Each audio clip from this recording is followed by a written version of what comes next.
ನಾನು ಆವತ್ತಿಂದ ಬಂದಿರಲಿಲ್ಲ. ರೇವಣ್ಣವರು ಆರೋಗ್ಯ ಉಭಯಕುಶಲಪರಿ ಮಾತಾಡಬೇಕು ಅಂತೇಳಿ 3 ದಿವಸದಿಂದ ನನ್ನ ಮನಸ್ಸಲ್ಲಿತ್ತು. ಭಾನುವಾರ ಬಿಡಲ್ಲ ಅಂತ ಹೇಳಿದರು. ಅದಕ್ಕೆ ಇವತ್ತು ಅವ್ರ ಪರ್ಮಿಷನ್ ತಗೊಂಡು ಬಂದು ಮಾತಾಡ್ಸ್ಕೊಂಡು ಹೋಗ್ಬೇಕು ಅಂತ ಬಂದೆ. ಅವ್ರು ಆರಾಮಾಗಿ ಕೂತವೆ, ಚಹಾ ಕುಡಿದ್ವಿ, ಮಾತಾಡ್ಕೊಂಡು ಕೂತಿದ್ವಿ.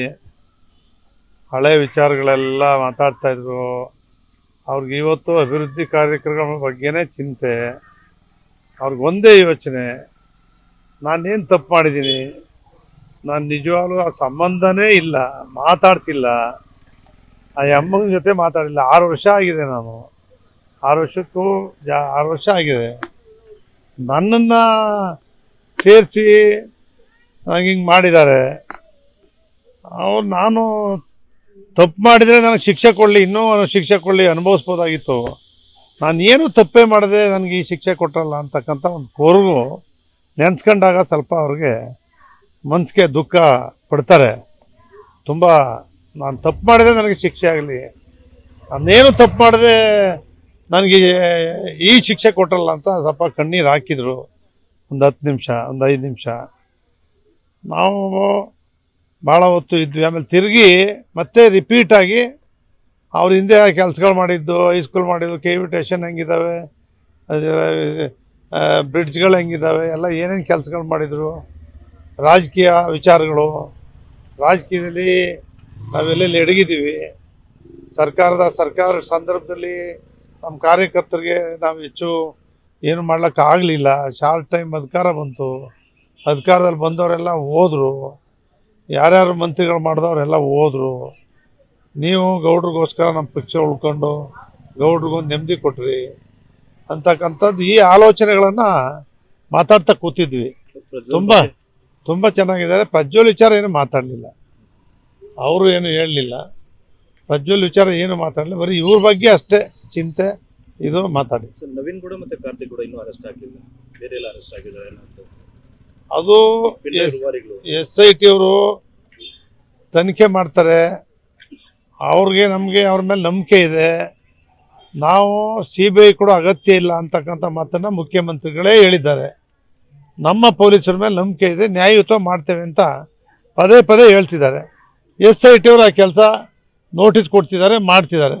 ನಮಗೂ ಅವ್ರು ಹೇಳಿದ್ಮೇಲೆ ಅವ್ರನ್ನೂ ಯಾರ್ಯಾರು ತಪ್ಪು ಮಾಡಿದ್ದಾರೆ, ಯಾರ್ಯಾರು ರಿಲೀಸ್ ಮಾಡಿದರು, ಎಲ್ಲಿ ಬಂತು, ಇದನ್ನೆಲ್ಲ ಕಂಡಿಡಿದು ಒಂದು ಹಿಸ್ಟ್ರಿ ಕ್ರಿಯೇಟ್ ಮಾಡ್ತಾರೆ ಮುಖ್ಯಮಂತ್ರಿ ಕಾಲದಲ್ಲಿ ಅಂತಕ್ಕಂಥ ಒಂದು ನಂಬಿಕೆ ವಿಶ್ವಾಸ ಇಟ್ಕೊಂಡಿದ್ರು. ಹೆಸರು ಕೂಡ ನವೀನ್ ಗೌಡ ಫೇಸ್ಬುಕ್ ಅಲ್ಲಿ ಹಾಕಿದೆ. ಈಗ ಅದನ್ನೇ ನಾನು ಹೇಳಿ, ಇವೆಲ್ಲವೂ ಕೂಡ ತನಿಖೆ ಮೂಲಕನೇ ಪತ್ತೆ ಮಾಡ್ತಾರೆ. ನಮ್ಮ SIT ಅವರು ಸಮರ್ಥವಾಗಿದ್ದಾರೆ ಅಂತೇಳಿ ಮುಖ್ಯಮಂತ್ರಿಗಳೇ ಬೆನ್ನು ತಟ್ಕೊಂಡಿದ್ದಾರೆ. ಅವ್ರು ಹೇಳಿದ್ದಾರೆ. ಅವ್ರು ಹೇಳಿದ್ಮೇಲೆ ನಮಗೂ ನಂಬಿಕೆ ಬಂದಿದೆ.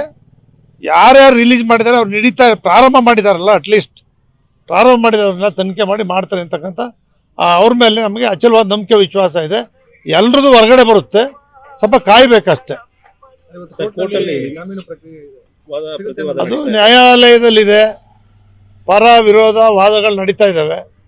ಕೋರ್ಟ್ ಇನ್ನೇನು ತೀರ್ಮಾನ ಇವತ್ತು ಆಗುತ್ತೆ ಅಂತಕ್ಕಂಥ ಒಂದು ನಂಬಿಕೆ ವಿಶ್ವಾಸ ಇದೆ.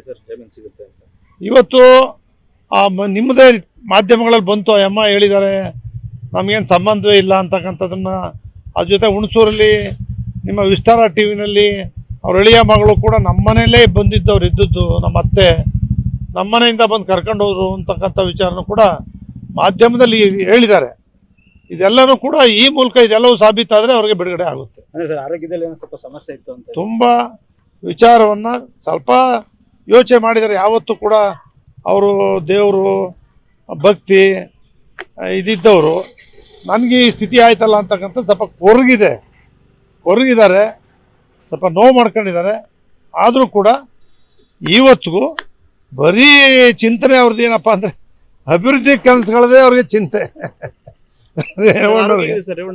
ಪರವಾಗಿಲ್ಲ, ತೊಂದರೆ ಇಲ್ಲ. ಕೂತ್ಕೊಂಡು ಮಾತಾಡಿದ್ರು, ಇತ್ತಂತೆ ಹೊಟ್ಟೆ ನೋವು. ಇವತ್ತೇ ಎದ್ದು ಕೂತಿದ್ದೀನಿ, ನೀವು ಇದೇ ಟೈಮ್ ಬಂದಿದ್ದೀರಿ, ಇವತ್ತೇ ನಾನು ನಿಮ್ಮ ಜೊತೆ ಕೂತ್ಕೊಂಡು ಮಾತಾಡ್ತಾ ಇದ್ದೀನಿ ಅಂತ ಹೇಳಿದ್ರು.